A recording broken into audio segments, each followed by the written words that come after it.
Welcome back to another episode of Rock Boys Football, taking a look at maybe the most intriguing matchup that we have in the Week 5 slate as Notre Dame heads on the road to play a Duke team 4-0, undefeated. I think arguably has one of the top quarterbacks in the country that doesn't get talked enough about in Riley Leonard. Mike Elko doing a phenomenal job at this program. We said when we were previewing this Duke Clemson game, like this Duke team's dangerous, right? When you have a playmaker and Riley Leonard with the defense under Mike Elko that is extremely stingy, this team's going to win a lot of games. This is going to be a phenomenal game. Excited to get into it. Now, before we do again, just want to say thank you to you guys. The support for all these game breakdowns truly has been phenomenal. Over 9,000 subscribers. Can't thank you guys enough for all the support. So if you do enjoy the content, consider subscribing to the channel. But more importantly, again, best part about doing this is talking ball with you guys in the comment section. So drop your predictions,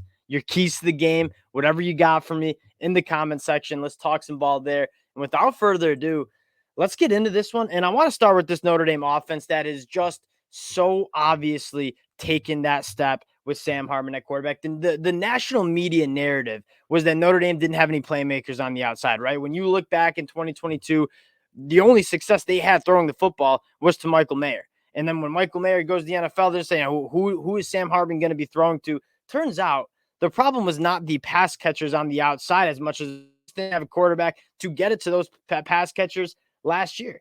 You take a look this year with Sam Hartman, and this is a stat that I could not believe when I saw. They already have 7 pass catchers who've caught for over 100 yards. That has to be tops in the country. I mean, a lot of guys stepping up. I think you have a couple true freshmen that I've been really, really impressed with. Jaden Greathouse being kind of that guy. This Notre Dame offense is balanced. They can push the ball down the field. They're averaging almost 10 yards per pass attempt. You're seeing that explosive offense kind of come to life. And I think it's helping this run game out a lot. You take a look at Audric Estime. He's averaging over 7.7 yards per carry. Jeremiah Love, another true freshman. You talk about the future being bright for Notre Dame. Jeremiah Love's averaging 6.8 yards per carry, and they balance each other really, really well out. This Notre Dame offense, I get a very tough loss to Ohio State. If anything, if I took away anything from that Notre Dame Ohio State game that I've watched 3 times now, is that this Notre Dame team is legit. I mean, this Ohio State team is so talented. Notre Dame went toe to toe for them.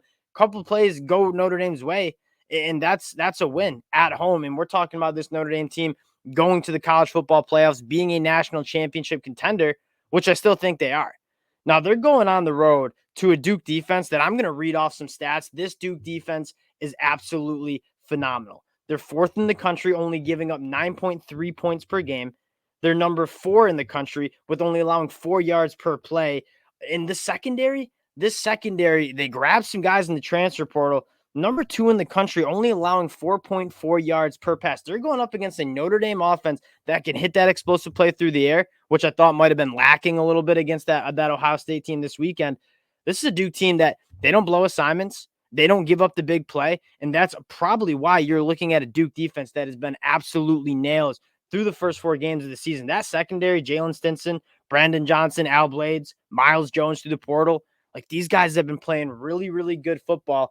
And if you're not a casual college football fan and you've watched a little bit of that Duke game, you watched them against Clemson. I get the narrative was Clemson kind of shot themselves in the foot. Yeah, sure, they did. But that also had a lot to do with Duke playing really, really solid ball, forcing some turnovers. This Duke team is very, very good, especially playing at home. Now, I want to flip sides, talk about this Duke offense going up against the Notre Dame defense that, again, you just held Ohio State to 17 points. Al Golden did a phenomenal job for Notre Dame. This Duke offense, though, is about as balanced as it comes. I mean, Riley Leonard completing 67% of his balls, only 2 touchdowns, but has added 4 touchdowns on the ground. He's averaging, and again, one of the other stats when doing my prep for this, couldn't believe, this is counting sacks. 8.2 yards per carry on the ground. Riley Leonard is a legit weapon, using his legs, extending plays, pushing the ball downfield. One of the best quarterbacks in college football and does not get nearly enough respect for how good he's playing. And Duke's offensive line, Graham Barton and company, doing a phenomenal job protecting him. He's only being sacked on 2.2% of his dropbacks. That's number 10 in the country. You combine a really, really good quarterback with good pass protection and a good run game, it's a good recipe for this Duke offense, and they're doing their thing. And you take a look at the running backs. I mean, you got two running backs averaging over 5 yards per carry. Jordan Moore, Jalen Calhoun, legit weapons in the passing attack.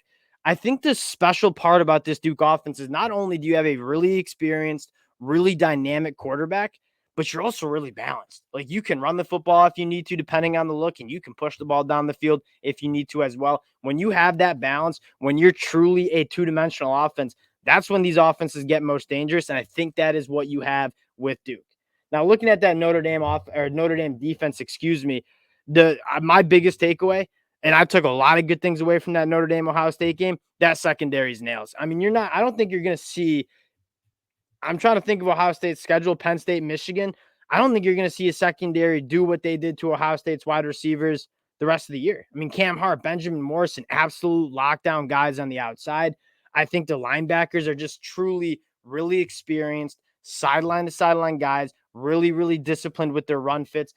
The one thing I'm looking for, and this is we lost a couple guys up in the pass rush that you liked, is Duke only rushing four, I don't think impacted the quarterback enough against Ohio State. I think a lot of Marcus Freeman even said in his press conference, that's a really important element. And this Notre Dame team checks a lot of boxes on defense. I think the one thing you want to see is somebody on that defensive line. I thought Jeremiah Jean-Baptiste had a good game. You want to get these quarterbacks off the spot a little bit. And I don't think you saw enough of that for Notre Dame up front. I thought that was really primarily dominated by that back seven. I mean, this Notre Dame defensive line is good. I want to see a little bit more pressure on the quarterback, and they're going to have a really important job, not only pressuring Riley Leonard, but keeping him in the pocket, being disciplined with your rush lanes, because if you're not disciplined, Riley Leonard is going to get out of the pocket, not only using his legs running the football, but extending plays and pushing the ball downfield. Riley Leonard, really two-dimensional, can hurt you in a lot of different ways.